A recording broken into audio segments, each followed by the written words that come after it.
Pada kesempatan ta'lim kita malam hari ini, kita akan membahas tentang sejarah. Dan sejarah ini sangat penting karena orang yang tidak tahu sejarah dia akan buta. Orang yang tidak tahu sejarah dia akan buta. Mengapa buta? Karena dia tidak belajar dari masa lalu, tidak tahu apa yang sudah terjadi di masa lalu, lalu dia akan melangkah seenaknya saja ke arah mana saja, sehingga dikatakan orang tersebut buta. Kalau orang tahu sejarah, maka dia akan melangkah ke depan dengan belajar dari apa yang telah terjadi di masa lampau. Jadi orang yang tidak tahu sejarah, dia akan menjadi orang yang buta tentang masa depannya. Karena itu kita penting mempelajari sejarah peringatan Maulid Nabi besar Muhammad sallallahu alaihi wasallam. Supaya kita tahu betul kalau dalil-dalil kita sudah ajarkan. Ada berapa dalil Maulid? 21 dalil Maulid. Dalil sudah selesai. Ya. Sekarang kita masuk kepada sejarah peringatan Nabi besar Muhammad SAW, dan nanti kita akan sampai pada peringatan atau pada kesimpulan tentang apa yang kita bahas. Nah, Buya mohon maaf belum sempat menerjemahkan, jadi ini langsung teks Arabnya Buya ambil.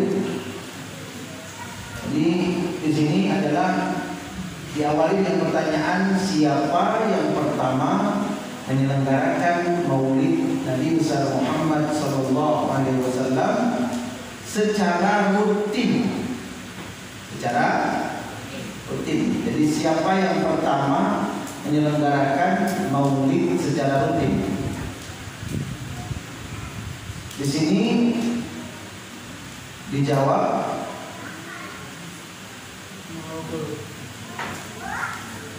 Imam Suyuti mengatakan anna awwala man ihtafala bil maulid bi syaklin kabirin wa munazzamin, itu adanya di baris yang kelima. Ya, untuk itu baris dari atas, baris yang kelima.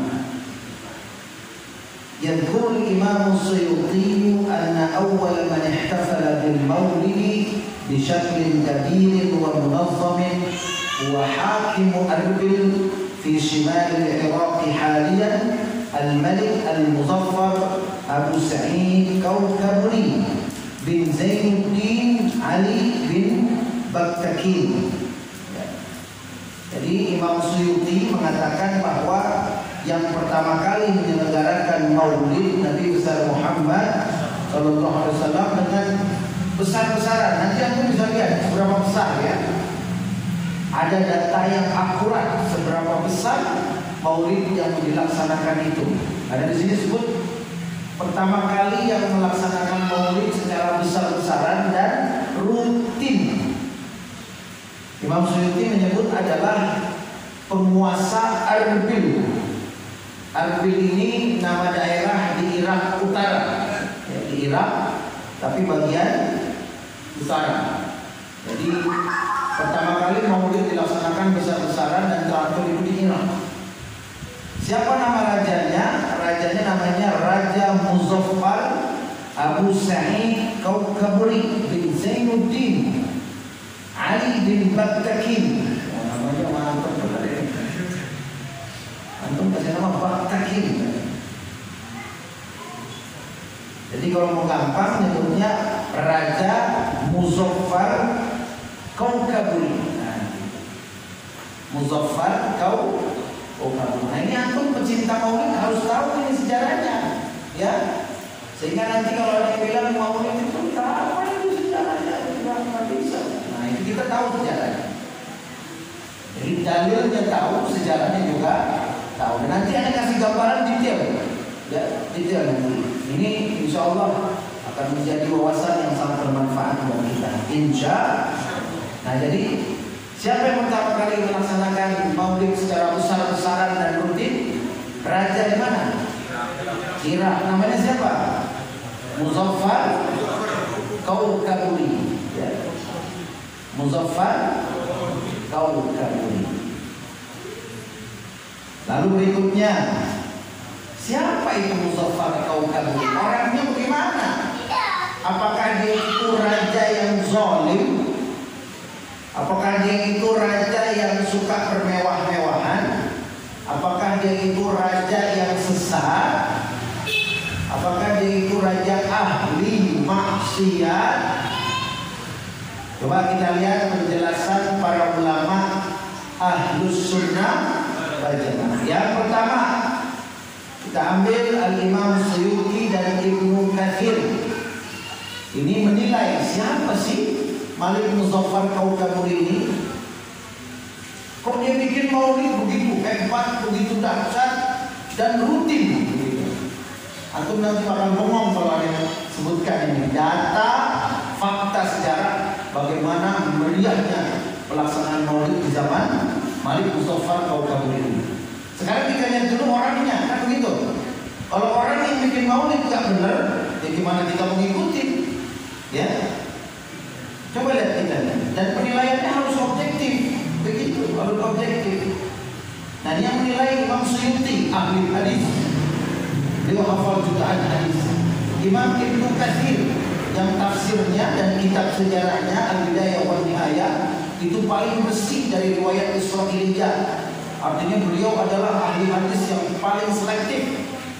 Kalau udah ngomong ahli hadis, berarti ucapan orang itu nggak sembarangan bisa diterima, kan begitu? Orang ahli hadis itu teliti dari mana dasarnya, bukan kayak zaman sekarang. Ya, hoax disebar lagi. Yang benar yang salah kita nggak tahu. Kadang-kadang menurut kita benar padahal itu. Alhamdulillah. Imam Suyuti dan Ibnu Katsir mengatakan annahu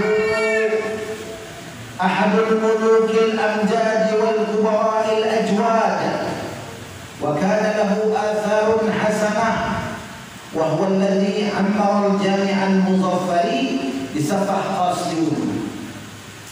Jadi Imam Suyuti dan Ibnu Katsir mengatakan bahwa raja ini apa? Ahadul mulukil amjad, raja yang mulia. Raja yang ini yang menilai centengnya apa bukan centengnya ini? Centeng apa centeng? Algojo, pengawal, ajudan. Kalau ajudan yang nilai enggak bisa kita terima kan gitu. Siapa tahu dibayar, bilang bagus. Ini yang nilainya ahli hadis. Imam Suyuti Ibnu Katsir mengatakan ini orang, ini raja, salah satu raja yang mulia. Satu, berarti dia orang mulia. Satu, dua, wal kubara'ul ajwad, pejabat yang dermawan. Udah mulia, dermawan, ya, mulia, dermawan, begitu. Wakana lahu atharun hasanah, dia punya peninggalan yang bagus. Apa? Beliaulah yang membangun Masjid Jami' Al-Muzaffari di daerah Safah Qasyun. Artinya ini orang suka bangun masjid. Kemudian dia adalah raja yang mulia dan juga dia adalah pejabat yang dermawan. Kira-kira baik orang ini? Baik ya. Nah sekarang kita lihat lagi Ibnu Khalqan. Beliau mengatakan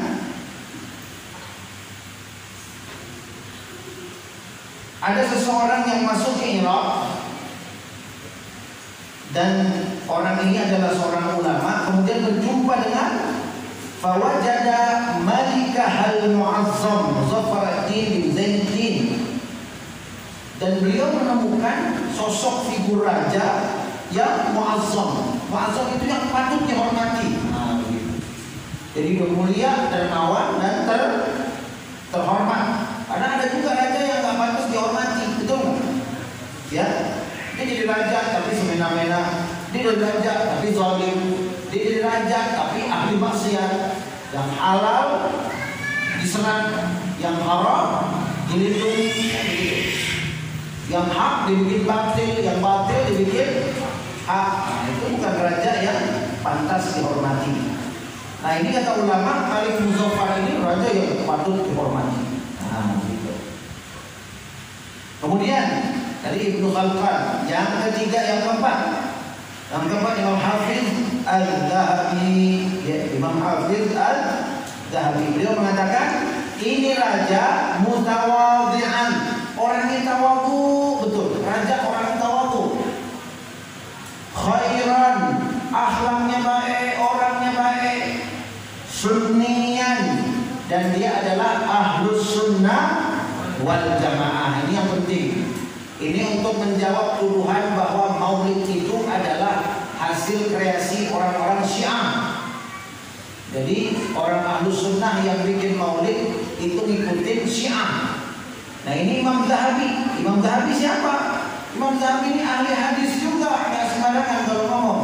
Beliau mengatakan ini raja mutawadhi, tawadhu, baik, sunni, pahamnya ahlus sunnah wal jamaah. Yuhibbul fuqaha wal muhaddisin. Ini raja cinta sama ulama. Oh. Ini raja cinta sama ulama. Ulama apa? Fuqaha wal muhaddisin. Ulama-ulama fikih dan muhaddis. Nah, jadi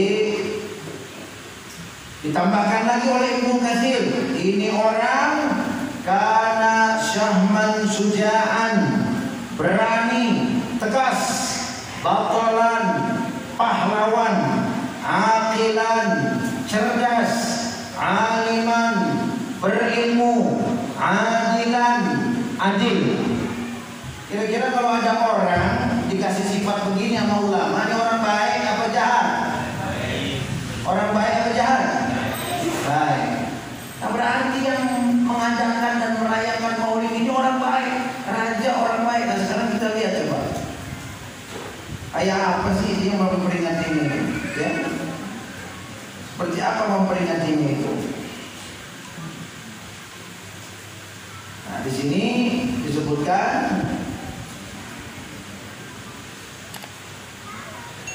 ini di dalam kitab Husnul Maqsad. Jadi kita bicara bukan rekayasa, bukan ngambang ngawang-ngawang. Ini ada kitabnya. Anda bakal sebutin kitabnya satu per satu, biar kita yakin semuanya. Makanya taklim kita malam ini nih dan seterusnya biasanya selalu merujuk kepada kitab-kitab, ya, bukan ngawang-ngawang begitu. Ngomong panjang tapi nggak ada kitab. Kita kalau taklim wajib pakai kitab. Dalam kitab Husnul Maqsad yang disusun oleh Imam Suyuti digambarkan. Nah ini bagaimana digambarkannya? Coba antum bayangkan. Kana fihi aktsara min alfi sahnin halwa. Diperintahkan oleh sang raja membuat 1000 nampan kue-kue manis. 1000 nampan kue. Kalau nasi satu nampan itu 4 orang 5 orang. Kalau kue berapa? Gak mungkin 4 orang 5 orang makan kue. Ya, beda. Lontong aja ente taruh senampan lontong itu bisa buat 30 orang. Ngambil satu. Kecuali nasi kebuli, senampan sendiri juga kuat. Kan begitu. Ya. Tapi ini kue 1000 nampan. Apalagi? Nah ini luar biasa. Coba Anda bertanya, kalau ada yang pernah dengar ada maulid kayak ini, bilangin Anda. Dan juga dipanggang untuk hidangan maulid. Makanya kenapa kita kalau maulid itu makan kebuli, ya? Kebulinya kebuli kambing, kebuli ayam gitu. Karena Malik Muzaffar ini beliau menyediakan 5.000 ekor kambing panggang. Berapa? Berapa? 5 ekor apa 5.000? 5.000 nanti. 5.000 ekor potong, panggang, dihidangkan. Oh. Sekarang kalau satu kambing aja harganya sekarang nih di luar Idul Adha kita ambil yang murah deh. Kita ambil misalkan 1.200.000, murah banget itu. Ya. Kali 5.000. 1.200.000 kali 5.000 berapa? 60 6 miliar. Itu buat kambing doang. Buat kambing doang berapa? 6 miliar. 6 miliar buat kambing doang. Kue 1064 berapa duit? Kita nggak tahu kuenya kue apa ya. Kalau di sini kan kita bisa hitung. Misalkan ada kue apa? Pastel. Anda pintar bener kalau makanan. Pastel, geplak, ya kan? Tahu nggak geplak? Pahaya ini makanannya modern semua. 5.000 kambing panggang. Itu doang. Tambahin lagi meraja. Apa? 10.000 dujajah. 10.000 ekor ayam. Masya Allah. Oh, sanggup nggak yang di situ? 5.000 ekor kambing. 200 kambing aja satu peternakan. Ini 5.000. Berarti 25 peternakan habis kambingnya. Allah karim.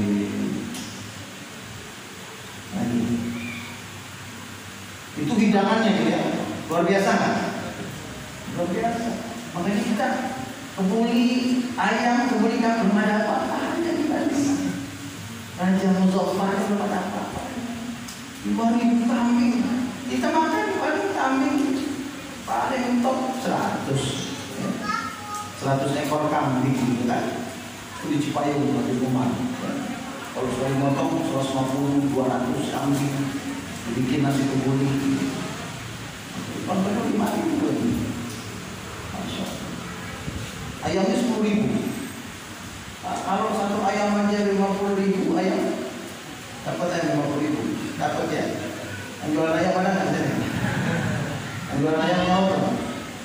50.000 kali 10.000, 500 juta aja ayam. Kira-kira mau bazir nggak? Jangan mau bazir kalau buat maulid ya. Yang mau bazir itu yang duit yang kita belanjain buat macam-macam yang nggak ada manfaatnya, itu mau bazir. Kalau buat maulid nggak ada yang bazir. Siapa yang hadir? Al-ulama wal a'yan, para ulama dan tokoh-tokoh.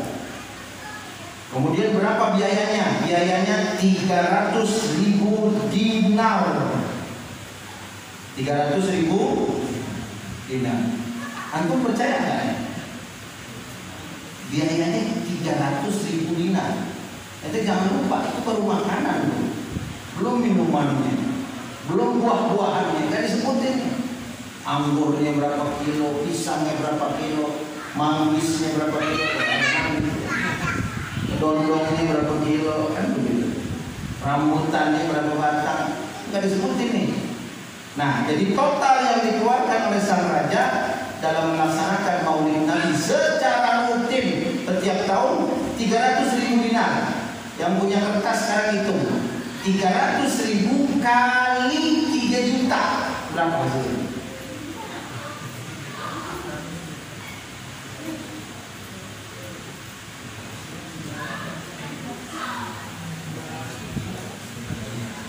$300.000 kali 3 juta.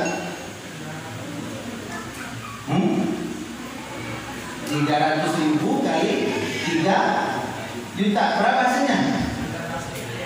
900 miliar. Sallu ala Muhammad. Oh, ini maulid 900 miliar Pak.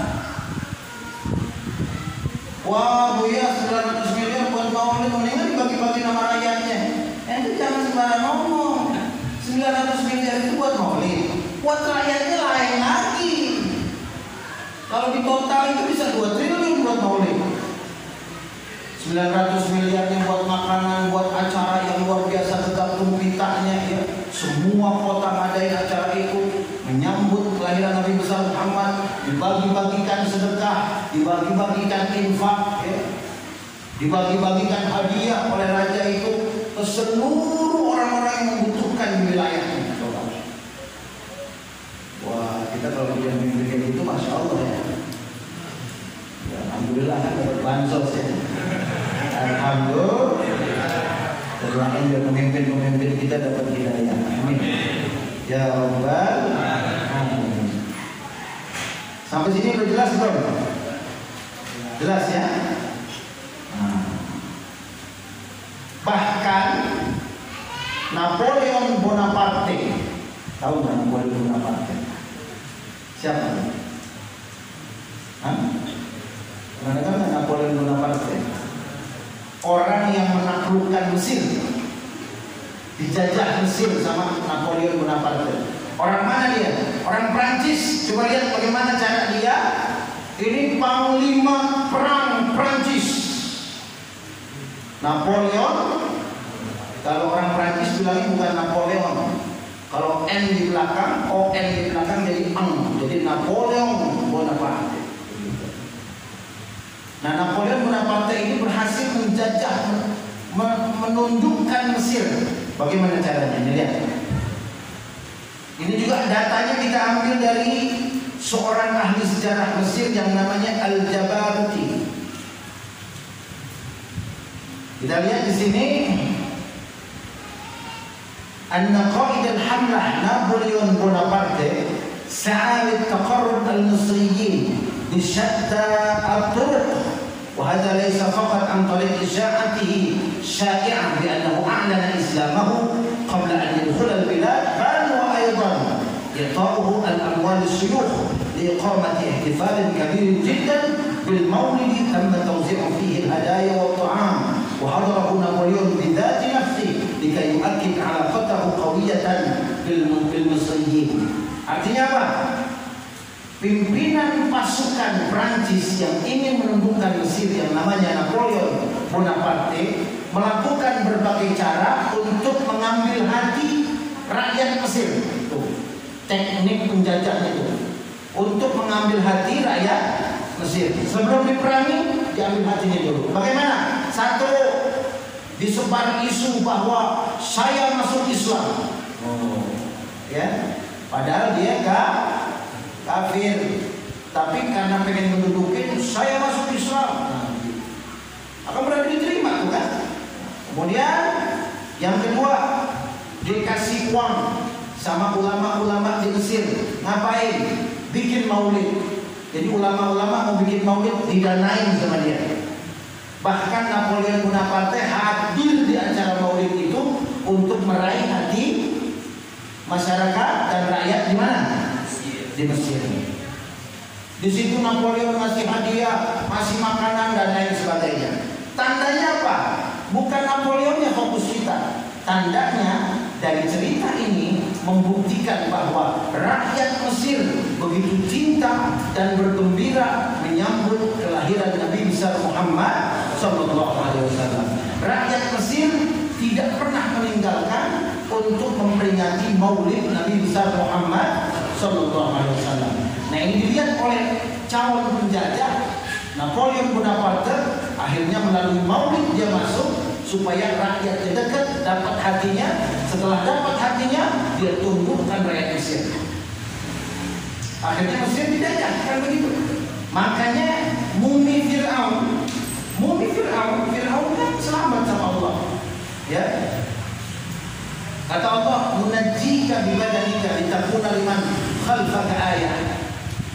Kami selamatkan tubuhmu Fir'aun agar menjadi tanda bagi orang yang datang setelahmu. Jadi Allah sudah berfirman dalam Al-Quran, Fir'aun yang tenggelam itu gak bakal rusak jasadnya. Bukan karena dia mulia, tapi supaya orang lihat, ini begini nih, dasar orang yang sombong, nasib penguasa yang sombong, yang ngaku Tuhan kan. Hebat. Sekarang cium peot hitam. Antum kalau pernah lihat mumi nggak? Anda pernah lihat mumi langsung? Nggak ada yang cakep.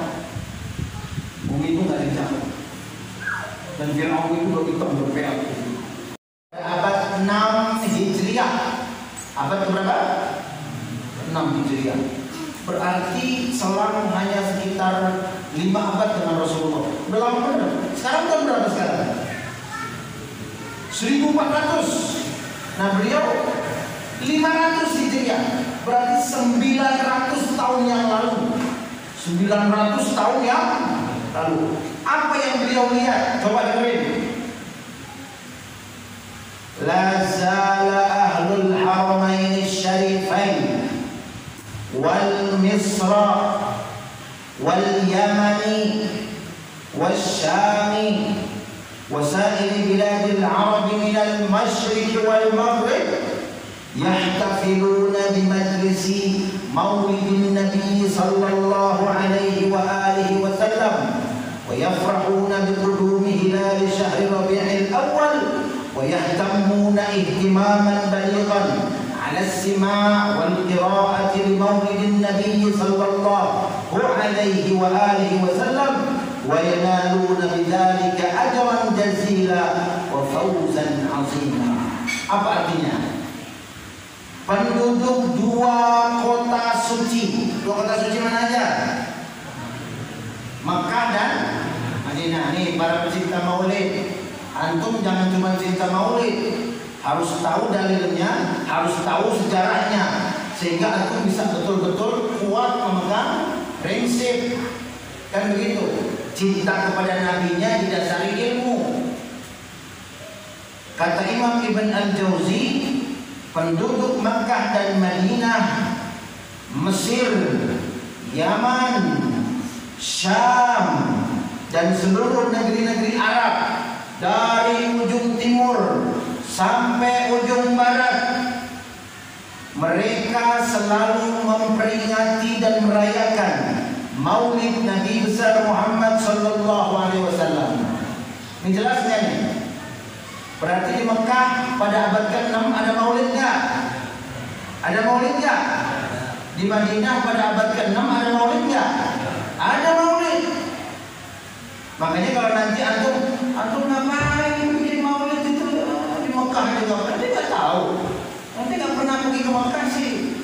Di Mekah itu nggak ada maulid, di Madinah itu nggak ada maulid. Nah, berarti itu dia nggak baca sejarah, ya. Abad ke-6 Hijriah di Mekah, di Madinah, maulid. Bagaimana maulidnya? Mereka merayakan maulid. Dan bukan itu saja, kalah kita. Mereka mulai menyambutnya dengan gegap gempita begitu masuk tanggal 1 Rabiul Awal. Shallu ala Muhammad. Kalau kita memperingatinya mungkin tanggal 12 Rabiul Awal gitu ya. Kalau zaman dulu di Mekah Madinah baru masuk bulan Rabiul Awal saja itu semua sudah bergembira, sudah bikin macam-macam untuk menandakan kegembiraan. Makanya itu jangan heran kalau Masjid Jami At-Taqwa belum apa-apa udah banyak orang apa namanya di belakang. Kalau belum bukan ya, rumbe. Namanya apa? Rumbe itu menandakan kegembiraan. Kan begitu. Ya, kalau gembira jangan bikin rumbe. Kalau gembira puasa. Kenapa yang diatur? Orang gembira jangan diatur. Mau pakai apa? Pakai gembiranya penting nggak minum khamr kan begitu, betul nggak? Namanya orang gembira, wujudkan kegembiraan yang penting nggak musik yang maksiat kan begitu. Tunjukkan kegembiraan nggak apa-apa. Bahkan dengan secangkir kopi istimewa di pagi hari buat ayahanda tercinta, ya, dibikinin nama itu. Pak ya, ini kopi spesial Torabika, dicampur luwak, dicampur Lampung, ya, gulanya gula spesial ini, nggak ada di Indonesia. Gula biang maksudnya. Ini buat ayahanda nih. Kenapa bikin kopi spesial? Karena hari ini tanggal 1 Rabiul Awal. Saya gembira menyambut Nabi. Wah, Masya Allah. Berlebihan gak kayak gitu? Yang berlebihan tuh kalau begitu-begitu sama perempuan yang belum halal, itu baru berlebihan. Paham ini? Ini baru satu. Baru satu. Ada 8 kitab. Ada berapa? 8 kitab biar ente puas. Maksudnya biar ente yakin, ya. Nama kitabnya apa? Bayanul Maulidin Nabawi. Pengarangnya Ibnu Jauzi, halaman 58. Kalau penasaran cari sendiri kitabnya, baca sendiri, cari sendiri halamannya. Kalau percaya halamannya, alhamdulillah. Enggak usah repot-repot cari kitab. Cukup itu catat. Bayanul Maulid An-Nabawi. Bayanul Maulidin Nabawi. Itu nama kitabnya yang gede ini. Ya. Bayanul Maulid An-Nabawi. Nah, yang ada angka 58. Kelas? Ya, yang kedua, setelah itu kita lanjutkan pertemuan berikutnya. Yang kedua, Al-Allamah Qutbuddin Al-Hanafi. Seorang ulama besar yang bernama Qutbuddin Al-Hanafi yang wafat pada tahun 988 Hijriah. Sekarang tahun 1400. Tadi tahun berapa? 500 ya? 500 ya? Sekarang 900. Dari 500 ke 900. Hilang nggak maulid? Coba kita lihat. Imam Qutbuddin Al-Hanafi menggambarkan yuzaru maulidin Nabi sallallahu alaihi wasallam al-makani fil lailati tsaniyata 'ashara min syahr Rabi'il Awwal fi kulli 'amin. فيجتمع الفقهاء والأعيان على نظام المسجد الحرام والقضاة الأربعة بمكة المشرفة بعد صلاة المغرب بالشموع الكثيرة والمفرقات والفوانيس والمشاغل وجميع المشايخ مع طوائفهم بالأعلام الكثيرة ويخرجون من المسجد إلى سوق الليل ويمشون فيه إلى محل المولد الشريف بازدحام ويخطب فيه شخص ويدعو للسلطنة الشريفة ثم يعودون إلى المسجد الحرام ويجلسون صفوفا في وسط المسجد من جهة الباب الشريف خلف مقام الشافعية ويقف رئيس زمزم بين يدي ناظر الحرم الشريف والقضاة ويدعو للسلطان ويلبسه الناظر خلعة ويلبس شيخ الفراش خلعة ثم يؤذن للعشاء ويصلي الناس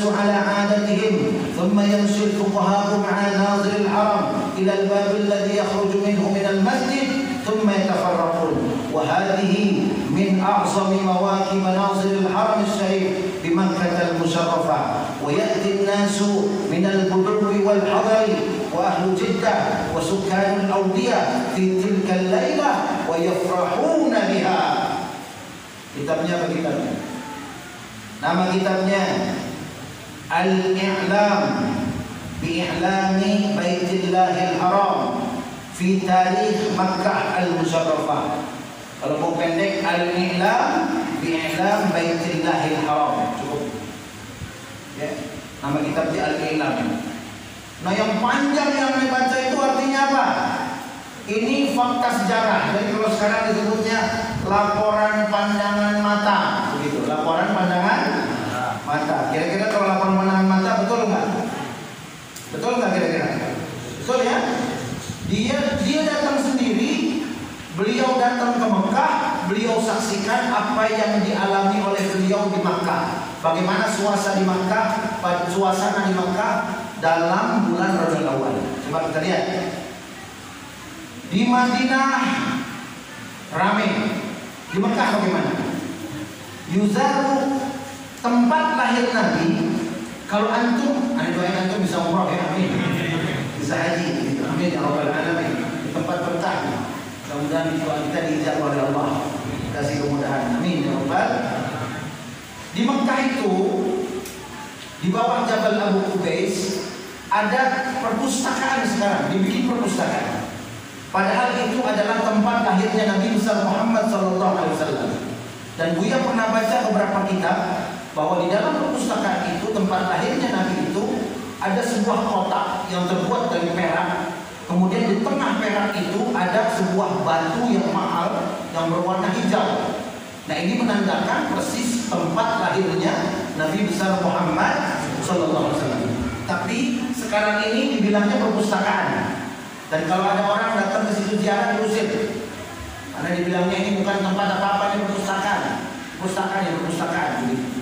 Ya, padahal di sini fakta sejarahnya, dan memang ahli sejarah nggak bisa memungkiri bahwa di situ tempat lahir Nabi. karena ada dua gunung yang mengapit.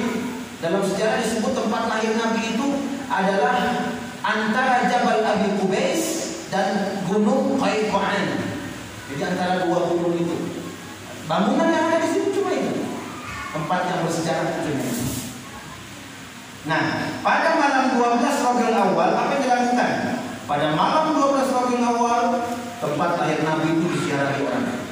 Di mana? Di Makkah. Kemudian setelah sholat maghrib, ulama-ulama, pejabat-pejabat, kemudian semua ulama dalam semua mazhab yang 4 berkumpul. Ngapain? Mereka membawa as-syumu' al-kathirah, membawa semacam obor. Wal fawanis, fawanis itu lampu-lampu. Jadi kalau syumu' itu nggak pakai tutup. Tapi kalau fawanis, antum tahu petromak nggak? Petromak tahu? Sebelah sini nggak tahu ya. Anak-anak sekarang nggak tahu petromak ya? Tahu petromak nggak? Nah yang tahu berarti udah tua. Petromak itu dalamnya ada api nyala ya, terus ada kacanya gitu kan. Nah kalau fawanis itu kayak petromak, cuman kacanya nggak kuning, dia warna-warni dan bentuknya itu disesuaikan. Jadi bentuknya segitiga di atas, segitiga di bawah, terang, warna-warni, dan tujuannya bukan untuk penerangan, tujuannya untuk lampu hias. Gitu. Itu namanya fanus. Kalau di Mesir Ramadan, Rabiul Awal, fanus banyak. Di jalan-jalan digantung, di rumah-rumah digantung. Ya, lampunya begitu. Kalau antum ke puncak sebelah kanan ada tempat barang antik. Naik puncak, ya, baru masuk puncak, baru naik tuh sebelah kanan ada tempat jual barang antik. Di situ juga ada lampu-lampu yang kacanya warna-warni. Itu namanya fanus. Nah, mereka bawa itu, bawa obor, bawa fanus, bisdiham. Jumlahnya luar biasa, berdesak-desakan. Kemudian sampai di tempat lahirnya Nabi, kemudian di situ ada orang ceramah. Wa yaktubu fihi syakhsun, ceramah di situ, khutbah di situ, ya. Yang antum bandingin dengan maulid kita sekarang. Nah, kemudian setelah ceramah, mereka kembali ke Masjidil Haram. Kemudian mereka duduk di tengah-tengah masjid untuk menunggu waktu sholat Isya. Nah, pada saat itu penanggung jawab air Zam-Zam dipakai jubah kebesaran. Pada saat itu penguasa Makkah dipakai jubah kebesaran. Oh, kebesaran ya, jubahnya bukan kebesaran, maksudnya paham nggak? Paham nggak maksudnya? Jubah kebesaran paham nggak? Bukan jubah longgar, bukan. Tapi jubah, nah ini kebesaran lah gitu ya. Paham dong? Nah, thumma yu'adzzinul isya. Setelah itu adzan isya, kemudian manusia orang-orang sholat berjamaah, ya, sholat berjamaah. Setelah itu mereka keluar meninggalkan masjid. Dan yang hadir bukan hanya dari kota, tapi yang dari gunung-gunung, semuanya pada hadir. Coba ini laporan pandangan mata. Wayahduru atau wayatinas minal badui. Orang-orang Badui yang tinggal di gunung-gunung datang. Ngapain? Memperingati Maulid Nabi besar Muhammad sallallahu alaihi wasallam. Di mana? Di Makkah. Berarti kalau di Makkah nggak ada Maulid, itu baru apa dari dulu? Baru apa dari dulu? Anda tanya, jangan ragu itu jawabnya. Kan udah ada yang kasih tahu. Baru 2 nih, 6 lagi nanti ada kasih kitab-kitabnya juga. Kalau di Mekah sekarang nggak ada maulid, itu baru apa dari dulu nggak ada maulid di Mekah? Baru, begitu ya. Jadi anda bisa ngomong tegas sekarang, begitu. Dan bisa sampai ngapain sih di maulid di Mekah aja nggak ada.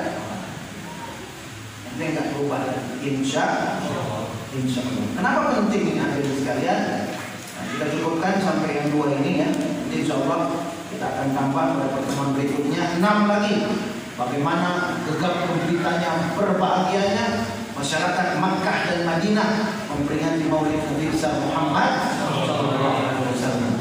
Sehingga kesimpulan kita, memang di Makkah kiblat kita, memang makam Rasulullah di Madinah, tapi faham dan amalannya belum tentu kita jadikan sebagai patokan. Paham toh? Karena sekarang sudah berubah.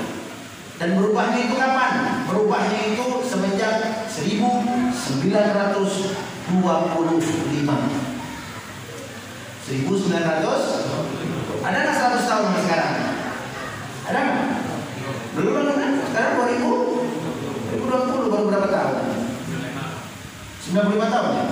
Baru 95 tahun. Sedangkan Maulid dimulai abad ke-5 Hijriah, ke-6 Hijriah, tahun 500 Hijriah masih ada Maulid di Mekah. Berarti lamaan adanya apa lamaan nggak ada Maulidnya?